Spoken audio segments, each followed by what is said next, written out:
jumping into this, I was laughing because this is definitely pitched as like a kids' youth breakout, but can I just tell you, I think the content is broad. I think it speaks to ministry generally. I'm very excited for it. It's a topic I care about deeply, and so so I'm hoping it's good stuff. We will have points of discussion throughout this where we will pause and kind of. I've been told that they're not using this room for anything else, and so if we want to really like circle up chairs and have points of discussion, that'll be a part of what happens today. And I encourage you, when we get to those moments of discussion, can you just lean in a little bit? I was reading a book recently, and it was talking about like the importance of vulnerability. And I'm not asking you to share your deepest, darkest secret. There's no discussion question. It's like, what's the worst sin you've ever struggled with? Okay, which is how I introduced myself to Andy Manley when we first became friends. We were in the after altar of an event, and I said, "Man, what's like the hardest point in your life?" He's like, "Why did you lead with that?" I was like, "I don't know, dog. Like, I don't know." Point is, I'm not going to ask you to be that vulnerable, but I will say the one thing that I will beat into our heads for as long as I have this job is that like life is better when you have friends in ministry. And so everything that you are willing to share about your life becomes a connected culture for us. It becomes this idea of like we are on the team, we are doing things, we're excited. And so I just encourage you, when we get to discussions, please lean into that.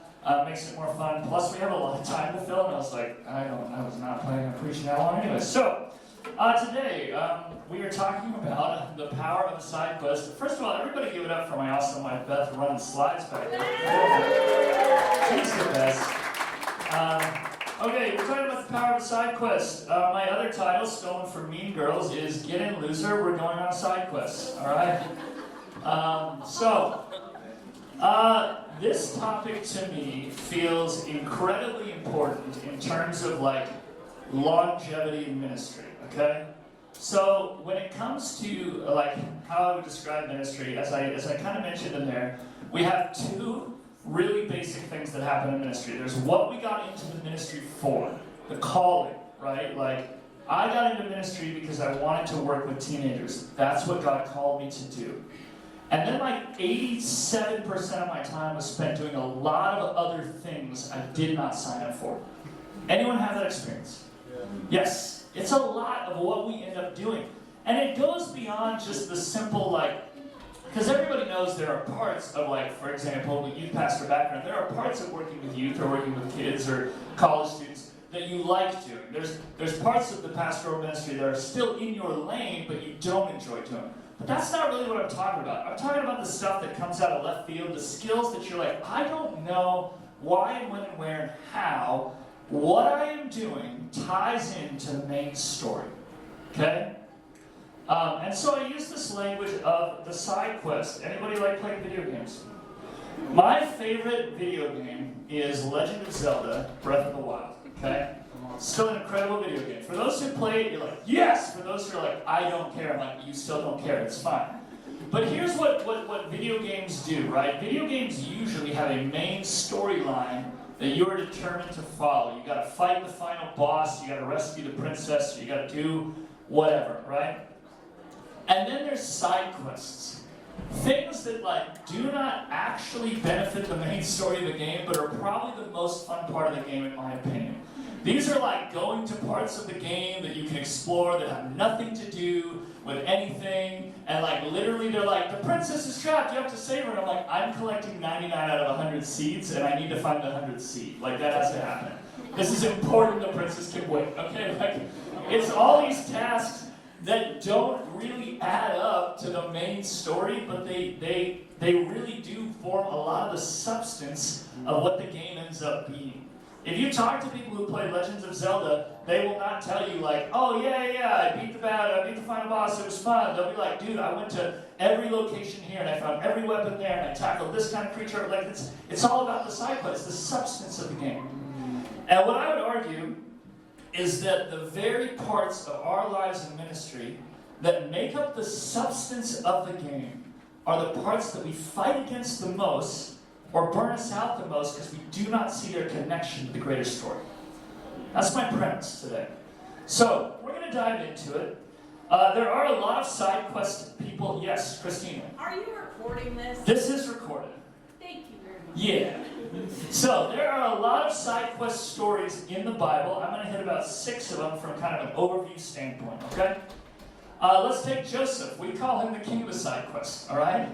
Because Joseph was like, I have a dream. It involves royalty and my family bowing down to me and all the good things that are going to come from that period of success.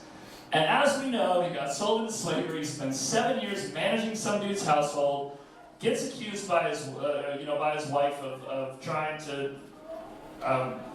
rape her, I guess, the whole thing. I'm sorry, I could not think of the word. Point is, he goes to jail for false accusations, ends up there for 7 more years, being prepared by God by managing a prison. Okay? And then, and only then, he ends up doing what he perceived as the main storyline for his life. 14 years. By the time that Joseph was able to fully articulate, you know that point at the end of Genesis where the brothers are like, Dad died, and now we have to reckon with Joseph, who's like the most powerful man in Egypt, and Dad's dead, and maybe he's going to throw us in jail again. And so they like hedge their bets. They're like, yeah, Joseph, so before Jacob died, he said to be nice to us. Please do that. And Joseph says, listen, you sent me here with the intent to harm me, but God sent me here for the saving of many lives, so he can articulate his purpose. That was like 30-something years after he had the dream. And we're talking, he spent 30-something years before he could articulate the big story of his life. All the skills he gained along the way, all the things that it was put him through, was something entirely different, right? We look at others. We talk about Elijah, right? Elijah had some incredible stories, right? We think of the encounter on Mount Carmel. We think of how he served for years as this kind of prophetic voice to an incredibly unrighteous government of Israel. And yet, you look at Elijah's life, and it's full of side quests.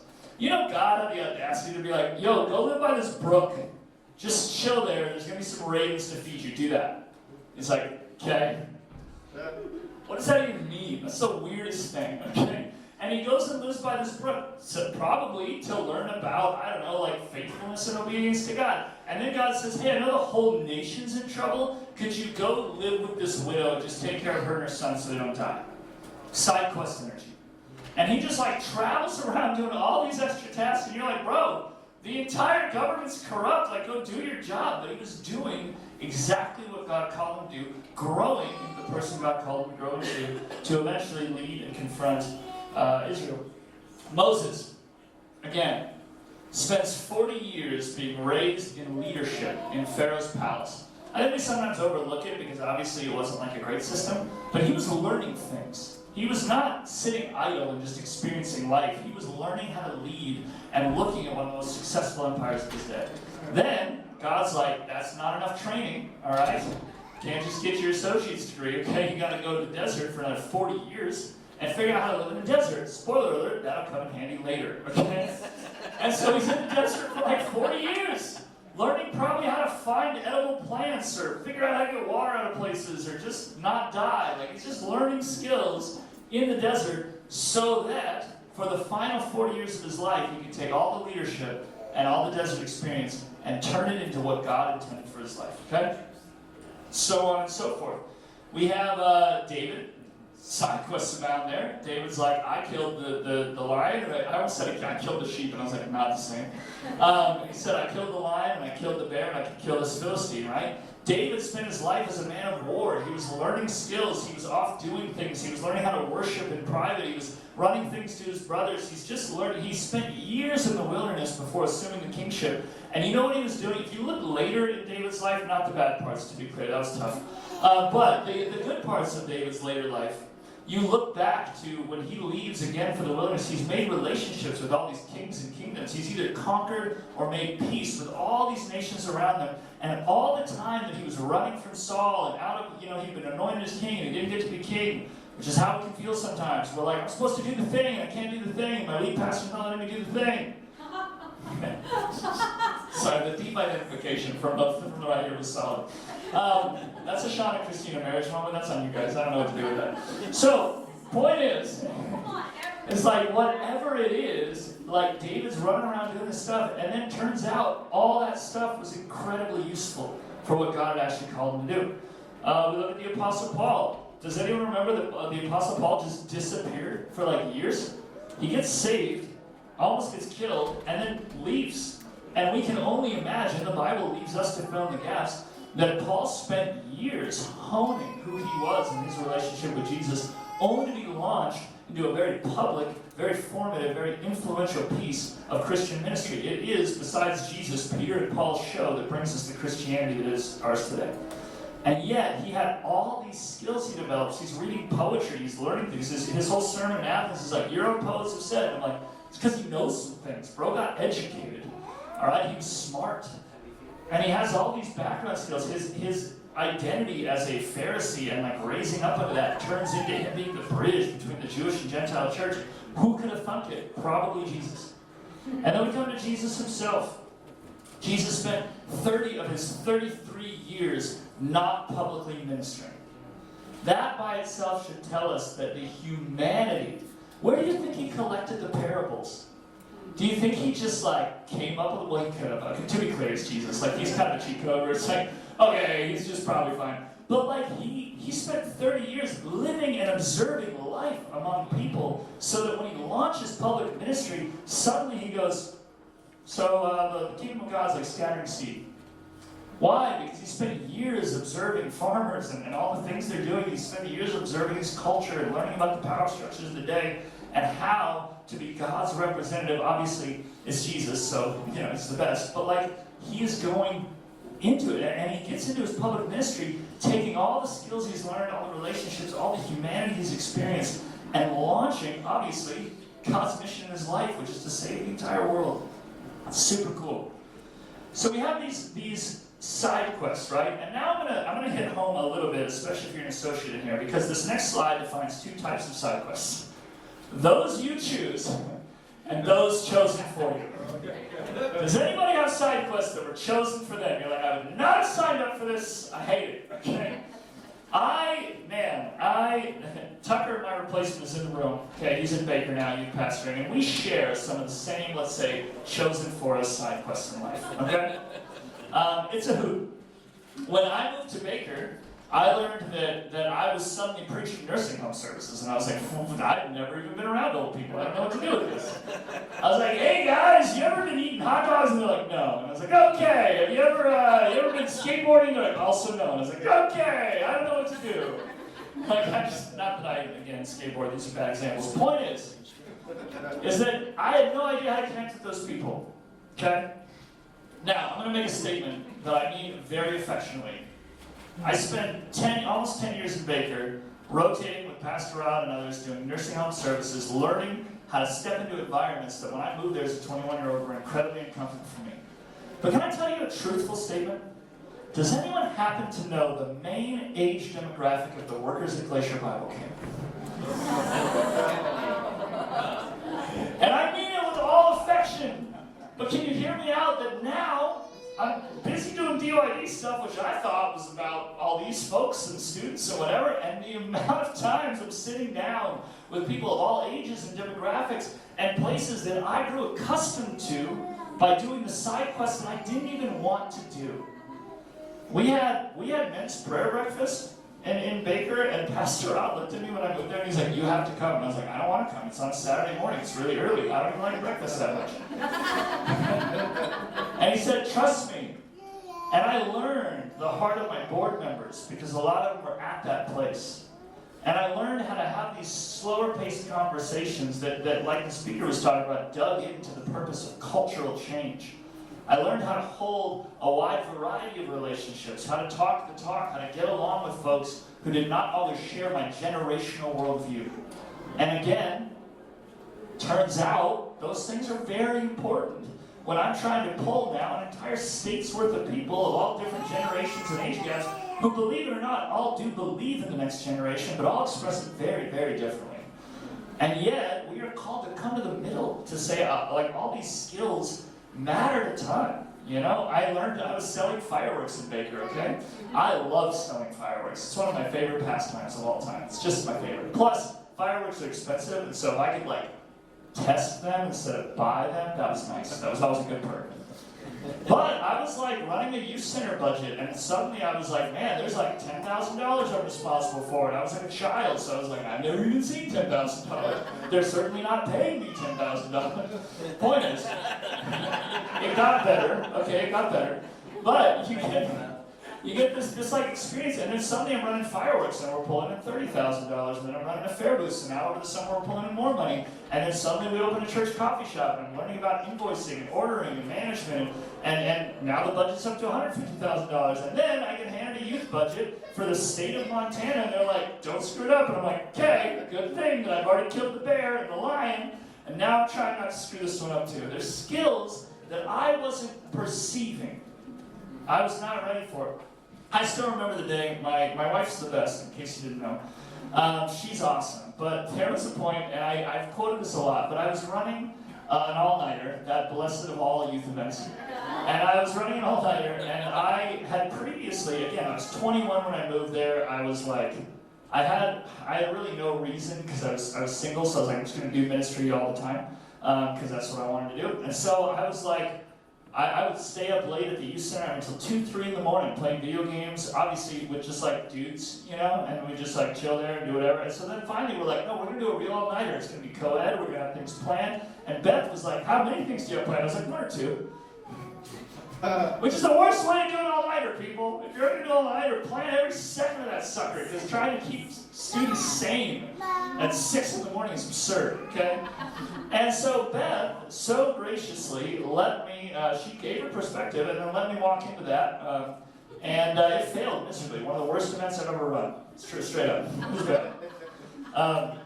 I'm not quite sure, but I think that was the event where one student came out of the bathroom.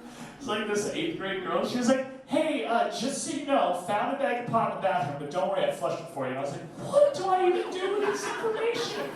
Like, I don't know what to do with this. Like, this environment's chaos. Like, what have I done? Point is, that event and the lesson of that event turned into me trying to run events for other things at the youth center, which led to trying to run winter retreats, which led to helping the Glacier Bible Camp. And now, we're like 16 events deep every year that have to require administration and coordination. And I'm going, oh, maybe the things that brought me deep frustration actually prepared me for exactly what God wanted me to do. It's tough, guys. And the thing is, especially when you're an associate of this kind of similar phase of life, we get a lot of those things we want to do, things we don't want to do, but God is the only one who can see where you are needed ahead of here. You can't see it.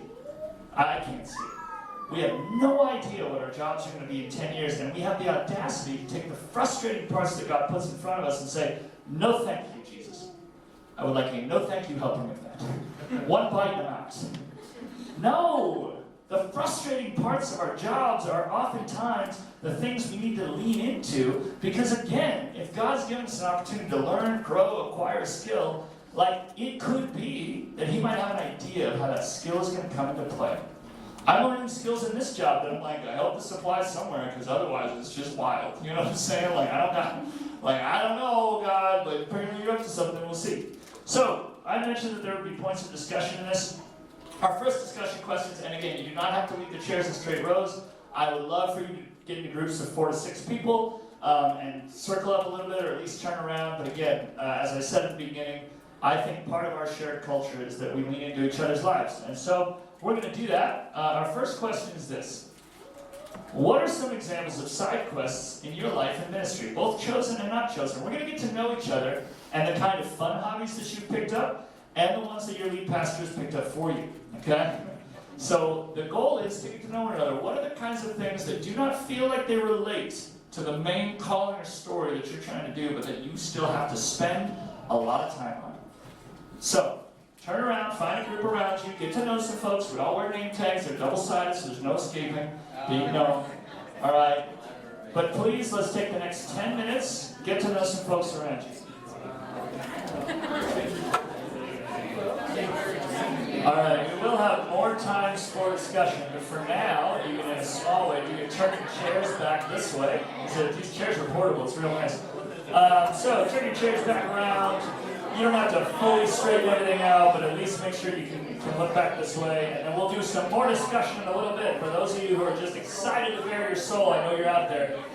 This is your time, okay? But we're going to carry on. Yeah, I hope you got something out of that question, because I know for me, something I even forgot about until I was talking to, remind me, is it Tamara? Tamara, that's what I might make sure I said it right. But I was talking to Tamara from St. Ignatius, and she's like, yeah, I substitute teach in schools, and I was like, oh man, and it triggered a memory where, I don't know if you guys know this, but like, two things are true simultaneously. 50% of a student ministries director job is kids, and then the other 50% is youth, right? That's the theory. I am deathly, or was deathly, afraid of children most of my life, okay? So, I didn't know how to deal with it. I got saved as a teenager, so I'd never even seen what kids' church could look like. I mean, it was just all blank stares from my end.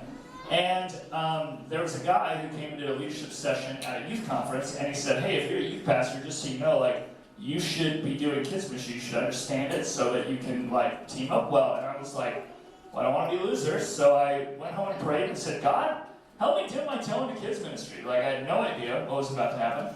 Literally a month after that, I was substitute teaching, but I would only substitute teach for middle and high school, right? That was my demographic.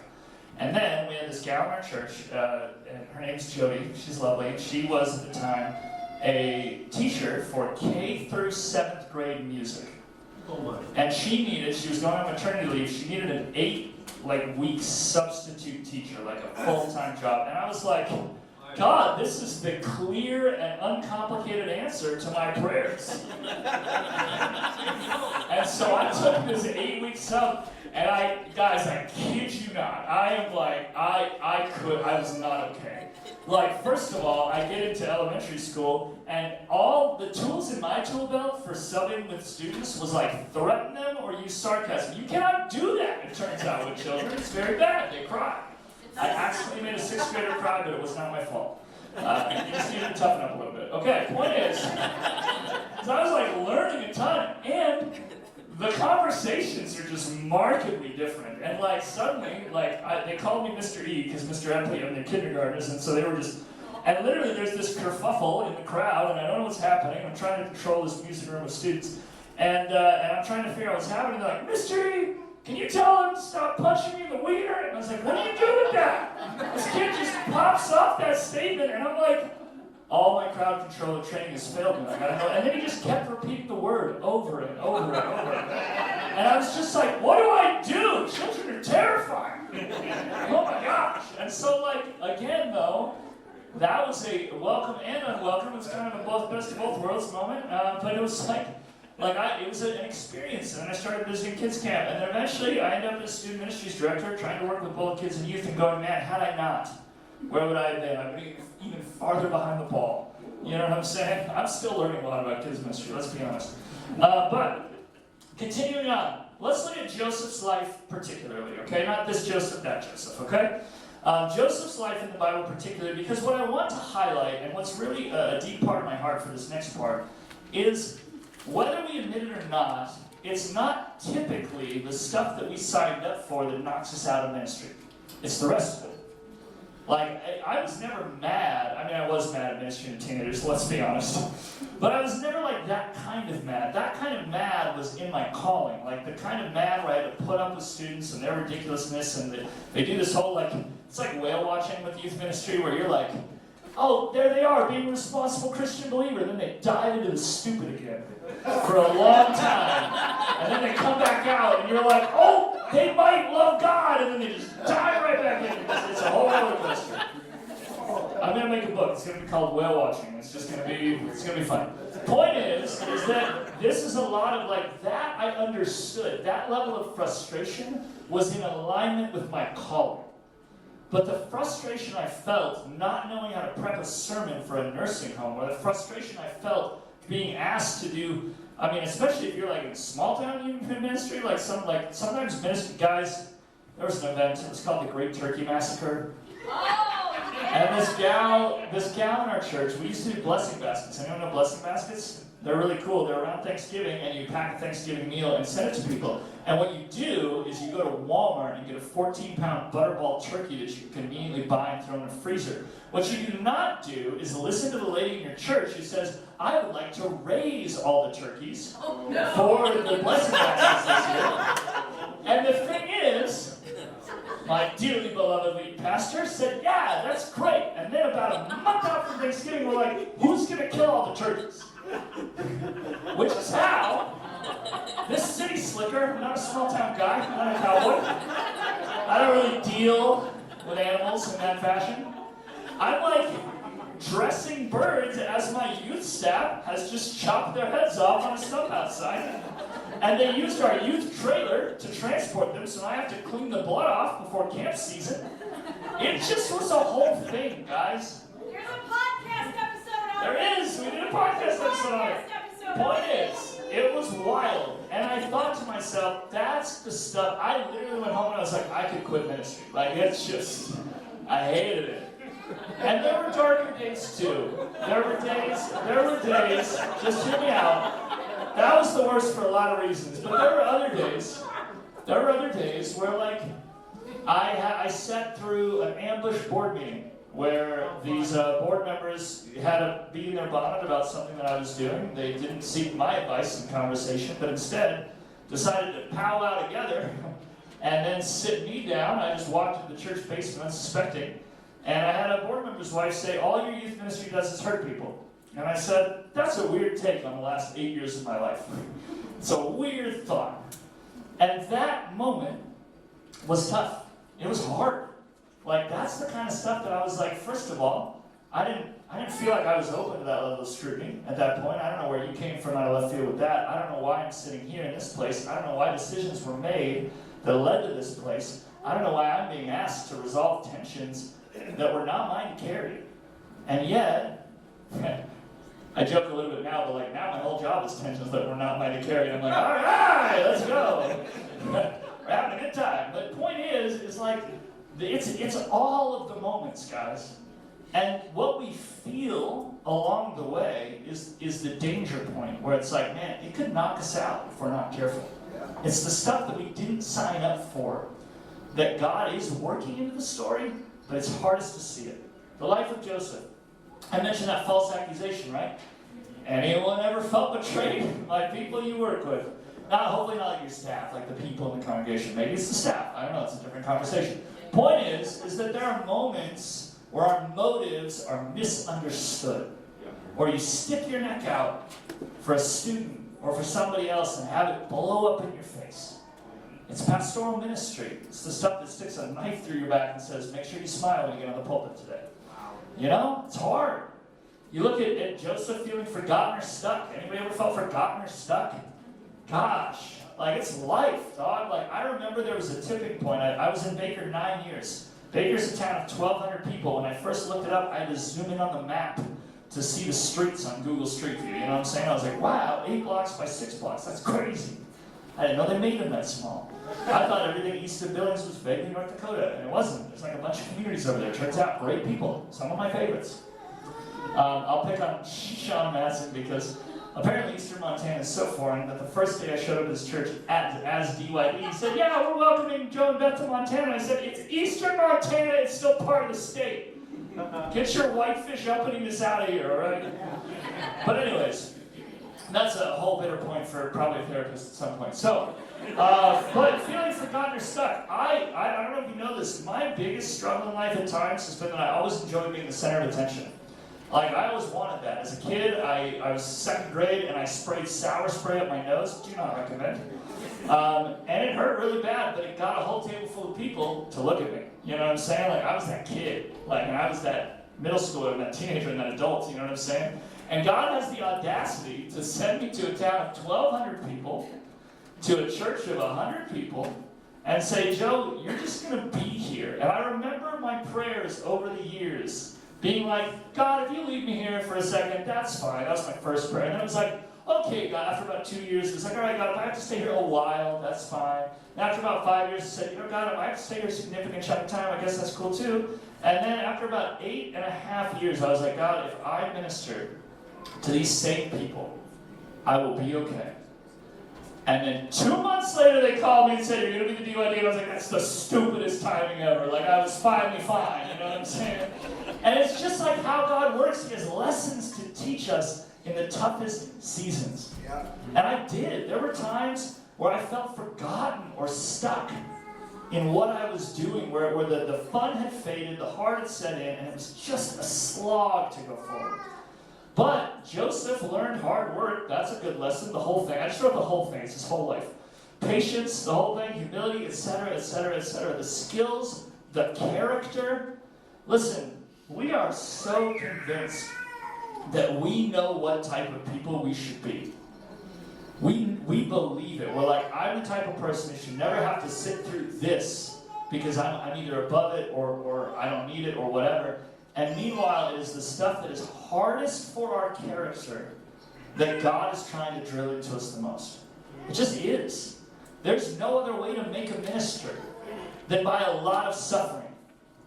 It's the worst. Okay, I was like, I would have rewritten that game plan. Okay, like I would have been like, God, there's a better way. But there's not. You know whose stories we appreciate? Stories of adversity. Stories where we became who we became through the hardest parts of life. And it is dangerous. It's stuff that can take you out or derail you or get you bitter and frustrated. But it's God's proving ground. It's how it works. And it doesn't mean that those seasons never end, okay? But it does mean that, like, I told somebody the other day, I'm an optimist generally. Like, I'm just, like, happy-go-lucky nearly constantly. My wife, more than once, when she was having a down day, said, you need to stop being a perky prince, okay? And I was like, I will perky prince in the other room, okay, respectfully. Like, I will just try and go over here. She is very kind. That was more earlier in our marriage. We figured each other out a little better since then. We're still, having a good time. But I'm an optimistic person. And I looked at somebody the other day and I said, you know what? The grass really isn't greener. Like, life is kind of pain. And I don't mean it in a mean way. I'm just like, this is part of it. Like, we are promised rest and respite in heaven. Everything before that, God is allowed to say, let me build your character through this. I was talking to somebody else, and they were like, yeah, it's been really like a fun season of character building. I wish there was another season of this TV show, but that's apparently the one we're in. And it's been 5 years. It's just like how it feels. It's like, well, I'm just constantly learning and growing and being pushed. But all of it, all the side quests, all the tough parts that make us feel like Joseph, those are the parts that God brings into the mix and says, this is going to turn out okay for you. Our next point of discussion, and it's pretty open-ended. Do you identify with any of what Joseph has felt during the season of ministry, past or present? Now, I will say, this is a little more open, a little more vulnerable, a little more like sharing things that made you uncomfortable at the time, or maybe presently do so. Obviously, we're all adults in this room, minus those who just vocalize their opinions around the room. It was a delightful course of babies. That was coordinated. It was good, all right? Point is, we're all adults in here. I encourage you, open up a little bit. Talk about, it doesn't have to be right now. If you're like I'm in the middle of it, that could be too fresh. But get in your discussion groups and talk. Do you identify with any of these negative emotions or seasons? Have the side quests of life ever caused these kind of reactions for you? So, circle up, huddle up. You got yes? Can you put the reactions back up? Yeah. So the question is, have you felt this way? We'll put this one up again. And again, don't limit it to this. It's like, man, has your character, have you felt frustration? I mean, again, this is exploring a little bit of the sadder side of life, okay? At the end of it, I'll get up here, I'll sing Pocket Full of Sunshine, we'll all go back to excitement, and it's going to be great. Don't hold me to that. Okay.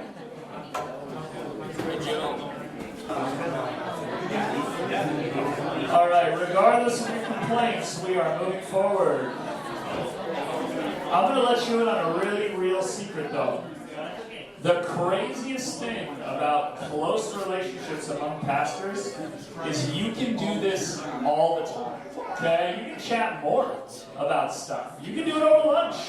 You can become friends. Maybe the real side quest is the friends you made along the way, all right? Listen, you can be mad, but you don't think you're going to hear that all summer. It's absolutely going to happen. All right. Point is, let's continue on.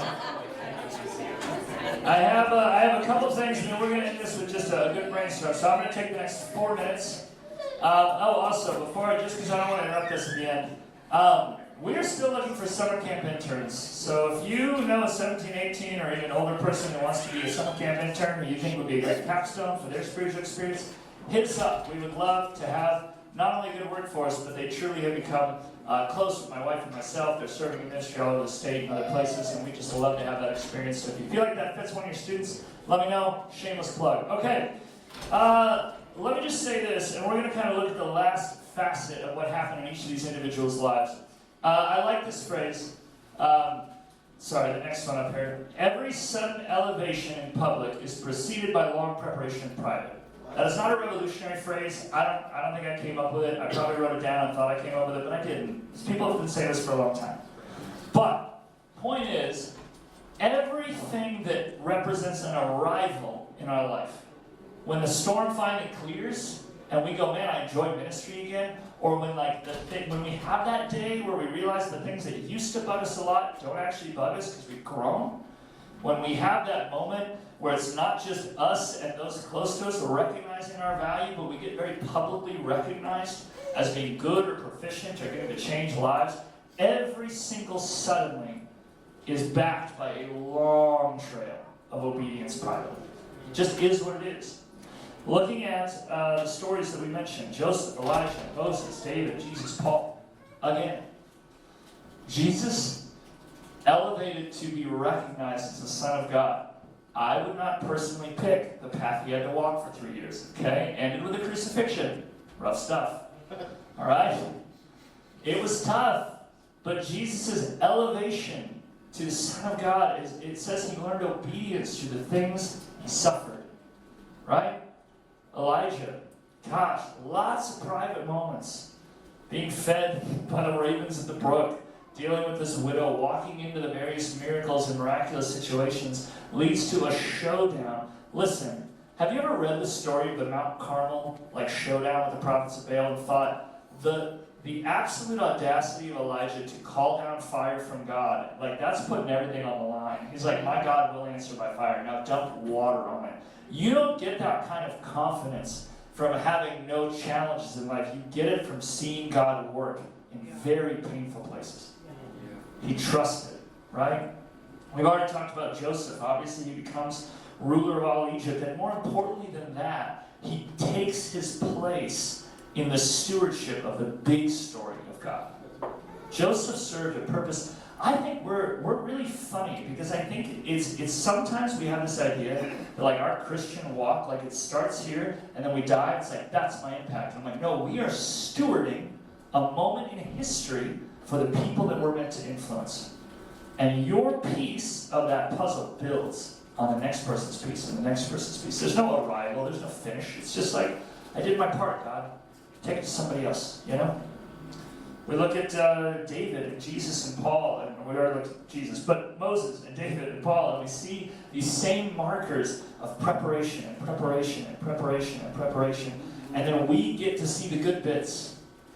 We get to see all the cool parts, where they're recognized and leading and challenging and changing. Listen, for the Apostle Paul to be the Apostle Paul, there had to be the Corinthian church.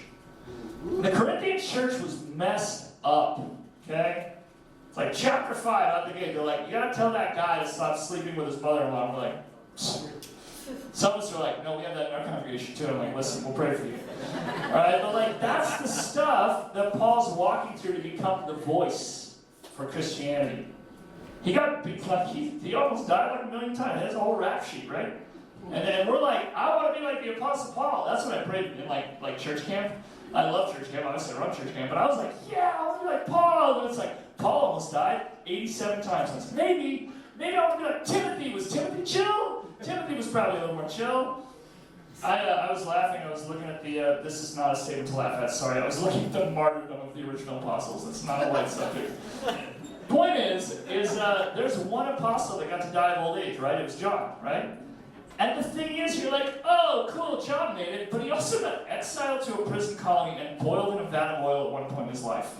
And I'm like, whoa, maybe I still don't want to be like the survivor there. It seems like he still went through some stuff. Okay? The point is, this private preparation is preparing us for something public, something cool. There is a fruition point where all the scattered puzzle pieces actually add up to something cool. So here's what we're going to do for the last 10 minutes. The last slide, the last question is, what do you think God is preparing you for, or how have you seen God use? And this is like, so you got like a heavier kind of life call moment, or you got just a, hey, how did that random skill, random situation, random moment that you found yourself in, that random character development, how did that show up in ministry later? I've already told you some of mine. I had no idea why I was running a coffee shop and running a youth center and running stuff, and now they're asking me like manage budgets and inventories, and I'm like, oh, I'm glad I did a little bit of this. I'm glad God had the forethought to put skills in my life that I didn't know I needed. You know what I'm saying? And so, take the last 10 minutes, and then honestly, you're kind of dismissed from here. If you want to stay in chat, stay in chat. If you got to go, you got to go. I'm going to pray, and then I invite you to stay and discuss this, and if not, have a lovely day. Okay? Dear Jesus, I pray that we would truly, deeply dive into this conversation, Lord, that we would not be afraid to lean into the hardest parts of the tasks that you've set out for us to learn. I also pray that we would lean into the good stuff, that we would be people of adventure who would take advantage of the things you're putting in front of us to learn and to grow and to just seize the opportunities you've given us, God, to become the people you've called us to be. Not worrying about the final story, but worrying more about just saying, God, help me put one foot in front of the other and trust you with the rest. I pray that in these next few moments we would dream a little bit and that these conversations would continue beyond this workshop. In Jesus' name, amen. So you are informally dismissed, but invited to stay for at least the next 10 minutes and chat a little bit about maybe the fruition that some of you have seen in your life. Dave, you have to contribute to this one. 80 years, you've had to have seen some fruition. You know what I'm saying?